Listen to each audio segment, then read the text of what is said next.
And we take everything that we're seeing today and we put that against that backdrop and say, does this make sense? Are we following the science? Do we need to still shelter in place? Our answer is emphatically no. Do we need businesses to be shut down? Emphatically no. Do we need to test them and get them back to work? Yes, we do.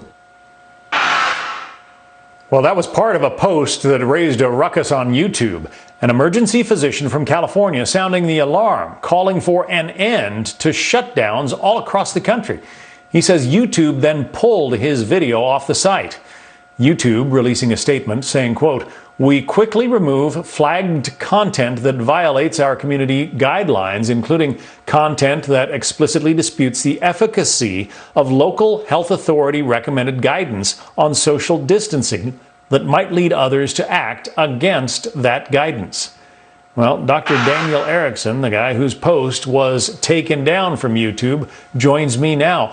You were saying, essentially, Dr. Erickson, that the nationwide shutdown, the sheltering in place, all of that is overkill, huh?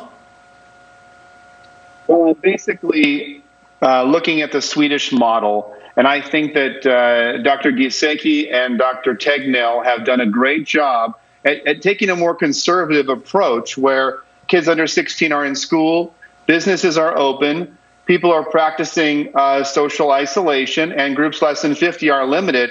And when I look at their numbers compared to ours and compared to the United Kingdom, I think they're doing quite well. I want to read I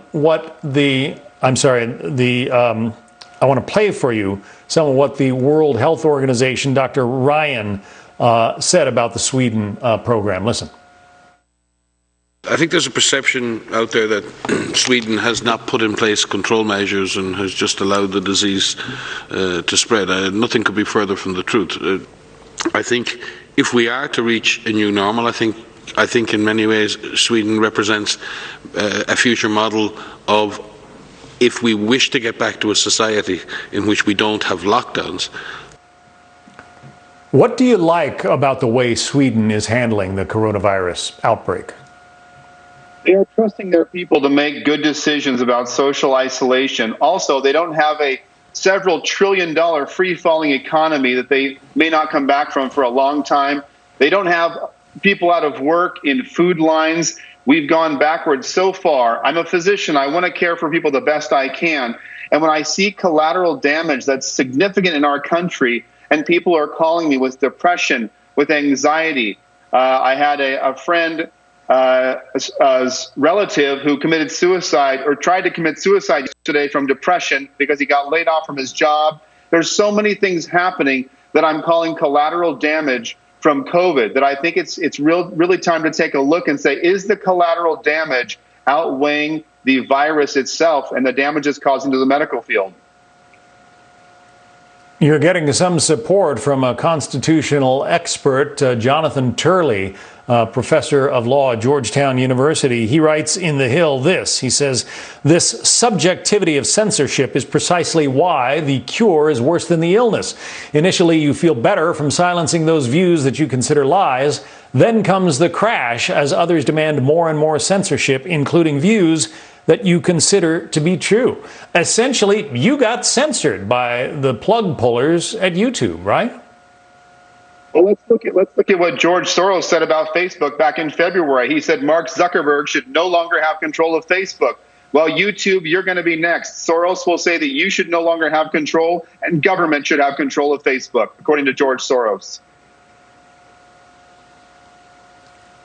So if you, in a word, could advise President Trump on what should be the next steps regarding reopening the country, what would you tell him? Yeah, absolutely. It's a straightforward approach. Dr. Giesecke said, you climbed up this ladder to we don't know where, and it's time to come down in a stepwise fashion. I would open up the schools. All kids under 16 would be started in school immediately. I would give that 2 weeks and look at how the disease, both prevalence and incidence, occur. If it's going well, I would start to open up small businesses in a stepwise fashion and open up the economy slowly while we're monitoring disease. We already flattened the curve. We already tested, and we saw that the hospitals in California are not overwhelmed, and in many states. They're ready for surge capacity. I've called the CEOs in my area. Their census is low, and their surge capacity is available. So we are ready if we have a second wave, according to CEOs in my region. Dr. Daniel Erickson, who has been a critic of the lockdown orders in place all across the country. It's good to have you on. Thank you. We wish you well.